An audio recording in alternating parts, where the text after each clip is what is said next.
São 19h30, vamos dar início aos nossos trabalhos toda quarta-feira, em nome de Deus, em nome de Jesus, na companhia dos bons espíritos, dos guias, mentores, dos instrutores e de todos os nossos irmãos desencarnados que sempre nos acompanham nesse trabalho, a quem somos, mais uma vez, muito agradecidos pela oportunidade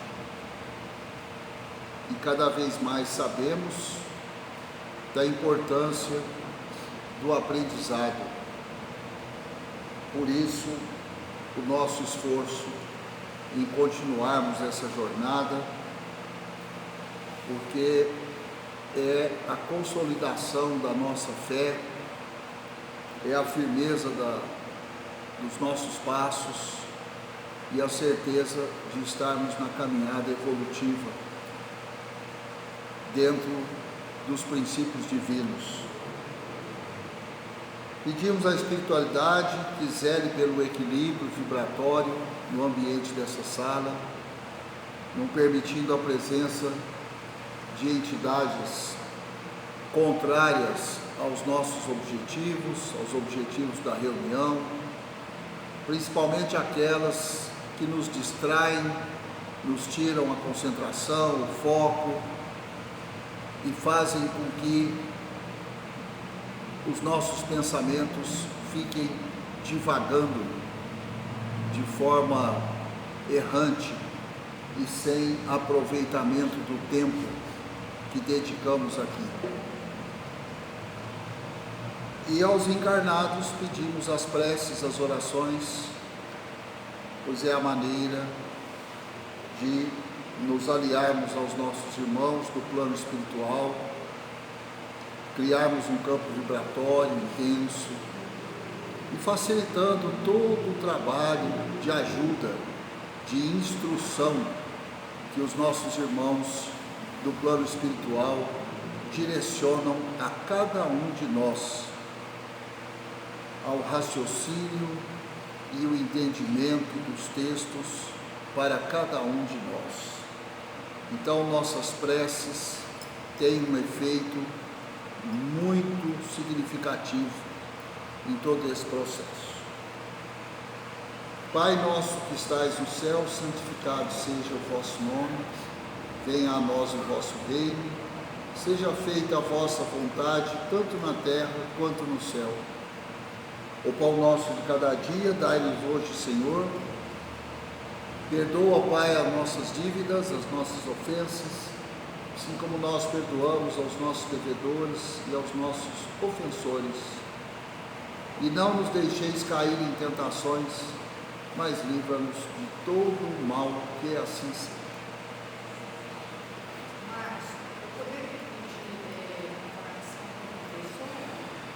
Pode dizer.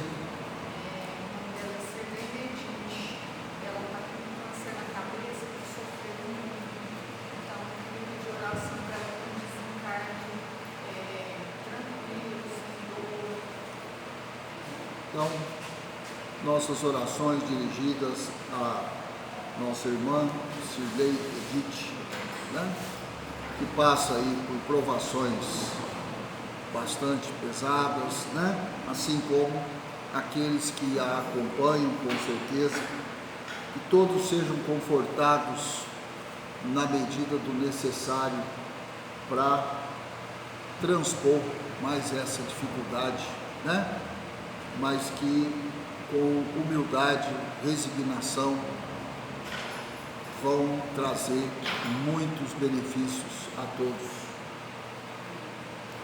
Que assim seja. Muito bem. Então vamos aí aos nossos estudos de hoje, no céu e o inferno. Nós estamos aí na segunda parte, que é a parte dos exemplos.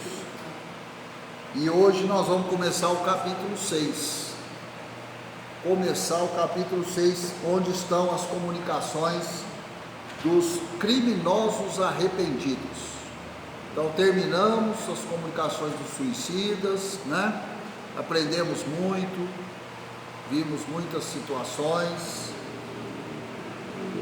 e agora vamos ver alguns casos de comunicações de criminosos arrependidos, espíritos que, quando na existência material, passaram por essa prova, né, de cometer crimes, mas que agora, como o próprio título diz, estão arrependidos. Então vamos lá.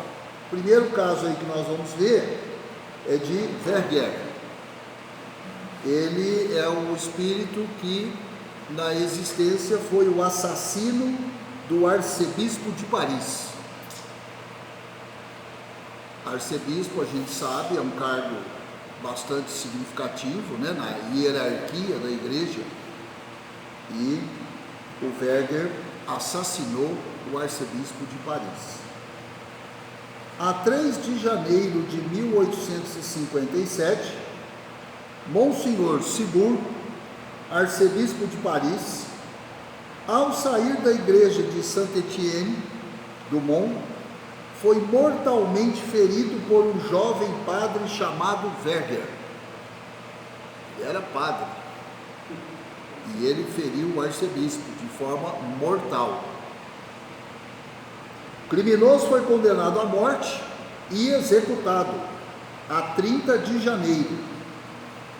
Então, o crime aconteceu em 3 de janeiro, em 30 de janeiro, julgamento realizado e executado. Pena executada. Justiça bem diferente da nossa, né? Justiça rápida. Até o último instante não manifestou qualquer sentimento de pesar. Até o instante em que ele foi executado, nenhum pesar, de arrependimento ou de sensibilidade. Frio, né? Frio. Evocado no mesmo dia da execução. Olha que interessante, hein? Evocado no mesmo dia da execução. A execução foi em 30 de janeiro. Em 30 de janeiro ele foi evocado. Deu as seguintes respostas. Então, ele é chamado, ele é evocado, o item 1 aí. Aí ele responde: ainda estou preso ao corpo. Ele não falou que ele está com a sensação. Para ele, ainda estou preso ao corpo. Ou seja, ele não morreu para ele, né? 2. Então a vossa alma não está inteiramente liberta? Resposta: não. Tenho medo, não sei. Esperai que torne a mim. Não estou morto, não é assim? 3. Arrependei-vos do que fizestes? Resposta: fiz mal em matar, mas a isso fui levado pelo meu caráter, que não podia tolerar humilhações. Evocar-me-eis de outra vez. 4. Por que vos retirais? Quer dizer, ele falou isso, que ele foi humilhado, então, pelo caráter que ele tinha, não aceitou, foi onde ele executou o crime, né? E ao falar isso, ele se retirou. E aí eles perguntam: por que vos retirais? O médium pergunta. Resposta: se ouvisse, muito me atemorizaria, pelo receio de que me fizesse outro tanto. Então, ele se retirou porque ele ficou com medo de ficar frente a frente com o espírito do arcebispo, que ele executou, que ele matou, né? E temia que o arcebispo continuasse as humilhações a ele, segundo ele. Se humilhou mesmo, não sei, mas ele fala que ele foi humilhado. E ele justifica isso para ter matado o arcebispo. Não aceitei, matei. Mas nada tendes a temer, o médium fala, uma vez que a vossa alma está separada do corpo. É esse que é o problema, ele não sentia isso, né? O médium está falando, a sua alma está separada do corpo, você desencarnou, você morreu. Pois é, mas ele não tinha essa sensação. Ele falou logo no começo aqui, ó, ainda estou com o meu corpo, estou ligado a ele. Renunciai a qualquer inquietação que não é razoável agora. É o médium dando um conselho. Não adianta você ficar inquieto, agitado, né? Isso agora de nada vai adiantar. Você tem que acalmar.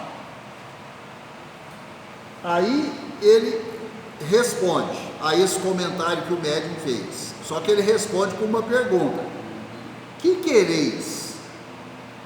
Que quereis? Acaso sois senhor das vossas impressões? Quanto a mim, não sei onde estou doido.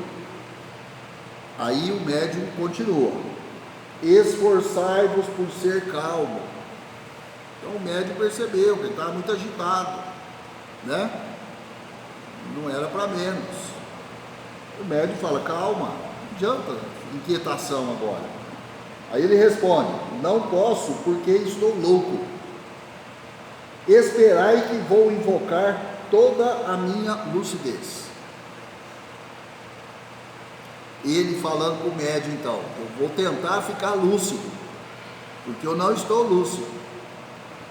Aí outra pergunta: se orasseis, talvez pudesseis concentrar os vossos pensamentos. Olha que conselho simples e eficiente do médium. Está inquieto? Vamos orar juntos, né? Aí ele responde: intimido-me, não me atrevo a orar.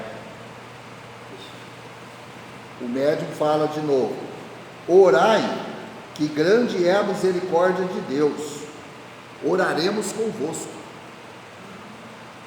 Ele responde: sim, eu sempre acreditei na infinita misericórdia de Deus. Aí o médium fala: compreendeis melhor agora a vossa situação? Quer dizer, o médium está tentando conduzir, né? A gente viu muitas vezes a Ellen nas videoaulas usando essa tática. Pegava um espírito revoltado, agitado, e você vai conversando, vai acalmando. Não adianta bater de frente, não vai resolver. A tática é outra, tem que ir, né? Contornando, como se diz, apalpando daqui e dali, com calma. Não adianta chegar vibrando na mesma vibração, na mesma frequência do espírito que está agitado. Vai piorar, né? Aí o médium fala: compreendeis melhor agora a vossa situação? Ele responde: ela é tão extraordinária que ainda não posso aprendê-la. O médium fala: vedes a vossa vítima?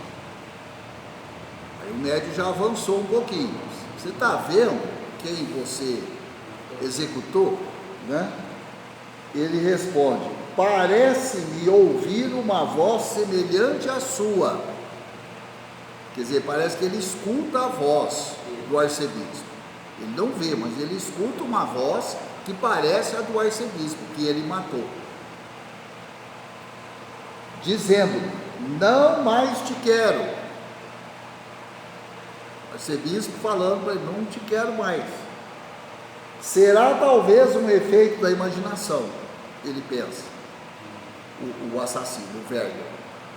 Estou doido, vou-lo asseguro, pois que vejo meu corpo de um lado e a cabeça de outro.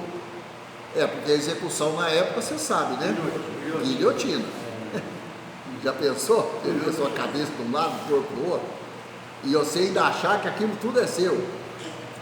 É terrível um negócio desse, né?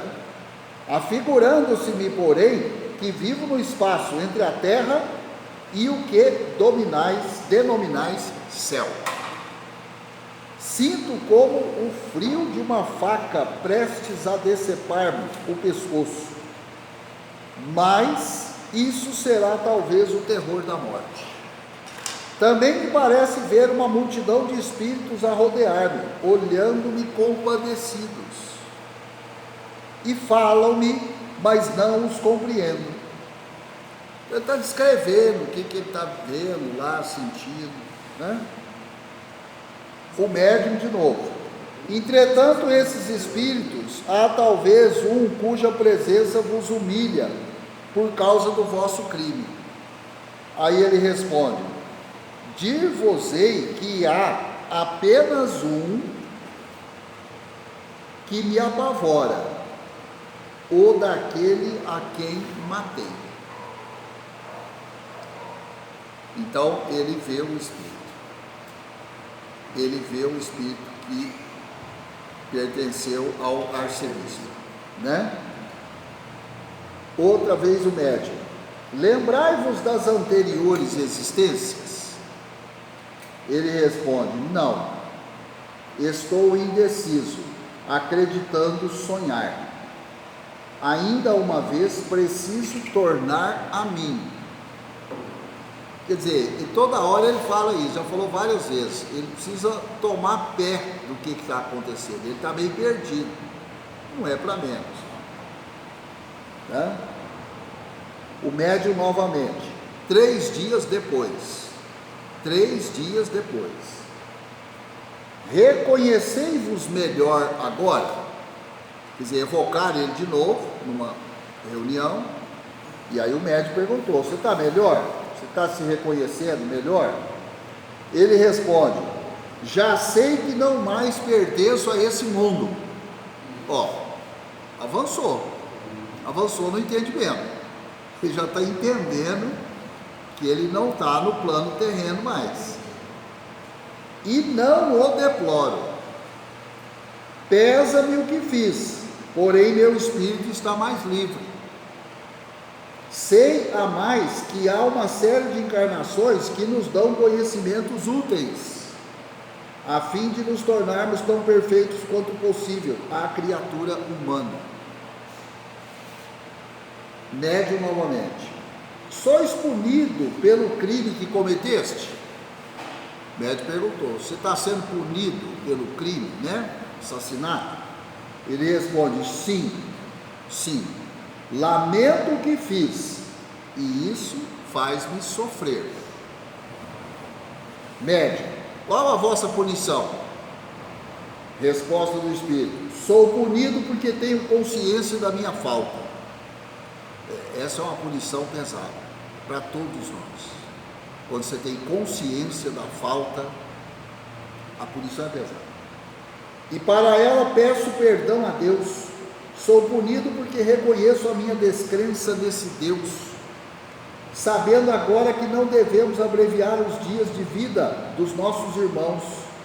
Sou punido pelo remorso de haver adiado o meu progresso, enveredando por caminho errado, sem ouvir o grito da própria consciência que me dizia não ser pelo assassínio que alcançaria o meu desiderato. Deixei-me dominar pela inveja e pelo orgulho. Enganei-me e arrependo-me, pois o homem deve esforçar-se sempre para dominar as más paixões. O que, aliás, eu não fiz. Quer dizer, ele está reconhecendo. O médium novamente: qual a vossa sensação quando nós o evocamos? A sensação que o espírito tem quando ele é evocado? Ele responde: de prazer e de temor. Por isso que não sou mau. O médium: em que consiste tal prazer e tal temor? Ele responde: prazer de conversar com os homens e poder em parte reparar as minhas faltas, confessando-as, e temor, que não posso definir, um quê de vergonha por ter sido um assassino. Médico: desejais reencarnar na terra? Ele responde: até o peço, e desejo achar-me constantemente exposto ao assassino, provando-lhe o temor. Monsenhor Cibur, evocado, aí agora evocado, o arcebispo, disse que perdoava o assassino e orava para que ele se arrependesse. O que foi assassinado a perdoa e ora por ele. Olha que bonito. Não é fácil isso. Disse mais que, posto estivesse presente a sua evocação, não se lhe tinha mostrado para não aumentar os sofrimentos, porquanto o receio de o ver já era um sintoma de remorso, era já um castigo. Então, esse arcebispo é um pouco elevado. Um pouco, pelo menos, ele é. Eu não quero aparecer para ele, porque eu sei que a minha aparição para o meu assassino vai ser terrível para ele. E eu não quero submeter ele a isso. Prefiro orar para ele. Olha só. A aparição já ia ser um castigo terrível. Porque o assassino falou aqui que não ia dar conta de encarar, preferia não ver.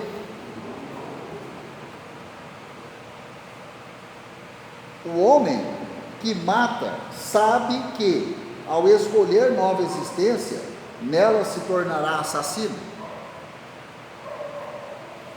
Quer dizer, antes de eu encarnar, eu sei que eu posso, naquela encarnação, me tornar um assassino.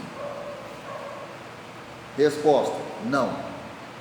Ele sabe que, escolhendo uma vida de luta, tem probabilidade de matar um semelhante, ignorando, porém, se o fará, pois está quase sempre em luta consigo mesmo. É o livre-arbítrio, né, gente? É o livre-arbítrio.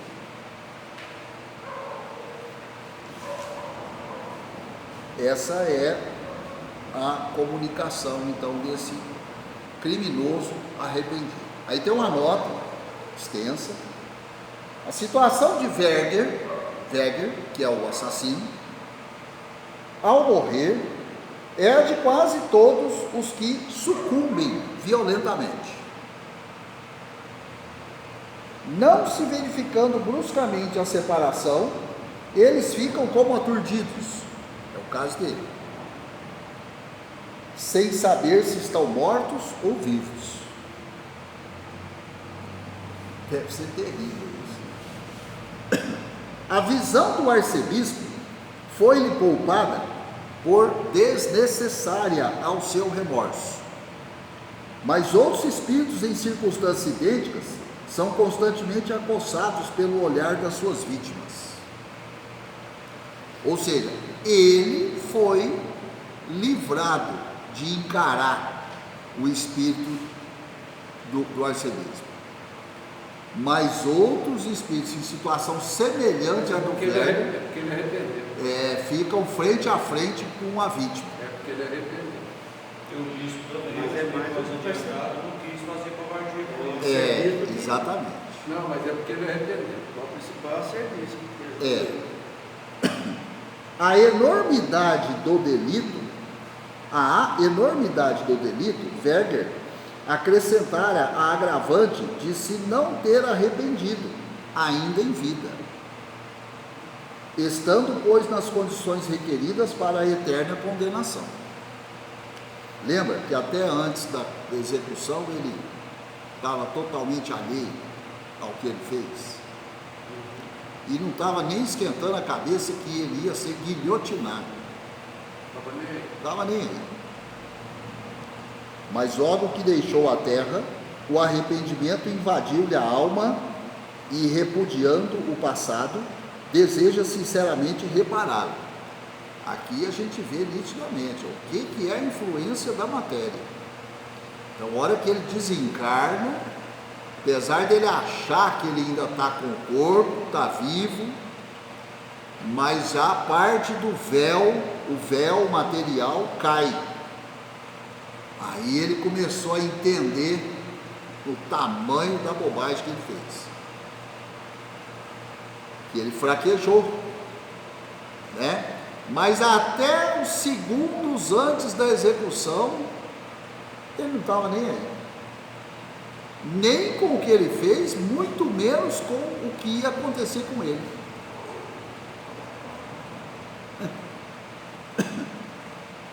A isso não o impele a demasia do sofrimento, visto como nem mesmo teve tempo para sofrer, mas é o alarme dessa consciência desprezada durante a vida e que ora se lhe faz ouvir. Por que não considerar valioso esse arrependimento? Por que admiti-lo dias antes como salvador do inferno e depois não? E por que finalmente o Deus misericordioso para o penitente em vida deixaria de o ser por questão de horas mais tarde? Umas perguntas, né? Fora para causar admiração a rápida mudança, algumas vezes operada nas ideias de um criminoso, endurecido e impenitente, até a morte. Se o trespasse lhe não fosse também bastante, às vezes, para reconhecer toda a iniquidade da sua conduta. Contudo, esse resultado está longe de ser geral. Quer dizer, nem todo mundo tem esse padrão aqui de arrependimento, como aconteceu com ele. Nem todos. O que daria em consequência por não haver espíritos maus. O arrependimento é muitas vezes tardio. E daí a dilação do castigo. Demora a arrepender, então o castigo prolonga por mais tempo, claro, natural. A obstinação no mal em vida provém às vezes do orgulho que recusa submeter-se e confessar os próprios erros, visto estar o homem sujeito à influência da matéria, que lançando-lhe um véu sobre as percepções espirituais, o fascina e desvaira.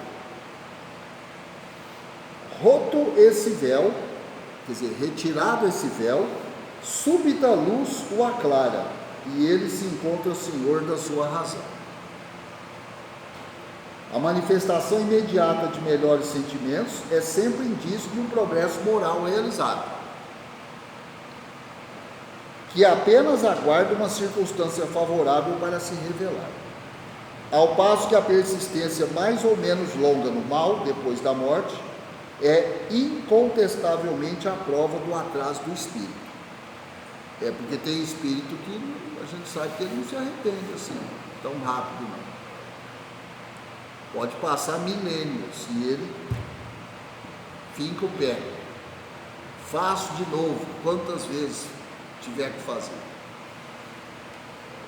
No qual os instintos materiais atrofiam o germe do bem, de modo a lhe serem precisas novas provações para se corrigir.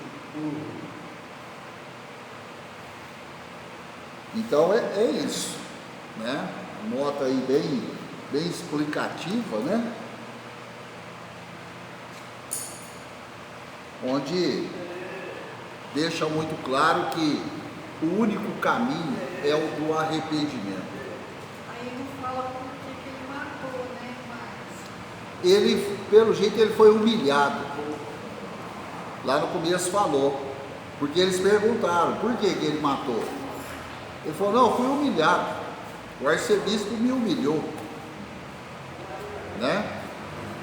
Quer dizer, na visão dele, de repente não humilhou nada, não sei, não explicou isso aqui, mas na interpretação dele, ele foi humilhado, e ele entendeu que ele tinha que fazer valer a honra, né? Ou o que ele entendia por honra, e matou o arcebispo. Essa época aqui tinha muito duelo. Tinha muito duelo. Então, ninguém levava desaforo para casa. Já era resolvido ali, só um volta para casa. E mesmo ele tendo conhecimento, porque ele já estava estudando para ser padre, Então, o espírito não era tão amado. então, né? Por ser um padre, a gente fica até surpreso, né? Porque você vai imaginar que o arcebispo foi assassinado por um padre. Por quê? Será que eles brigaram por causa da mesma mulher? Acho que não, né? Que nem ele está livre da perturbação, né? Você viu que isso aí um pouco foi. O que será que aconteceu? Né? Poder, dinheiro, né? Tem muita. As coisas que até os dias atuais continuam motivando aí os assassinatos. Quantos, né, que assassinam o parceiro ou a parceira por causa do patrimônio? Mata a mãe, mata o pai, mata os irmãos para não repartir herança. Não mudou. Não mudou. O enredo é o mesmo. O enredo é o mesmo, né? Igual a gente ficou aqui escandalizado, falou, não, mas o padre matou o arcebispo. Pai, e quando o filho mata o pai? É um escândalo. Igual ou maior, né? O irmão mata o outro irmão. Vem lá o Caim e Abel. E de antes, né? É isso.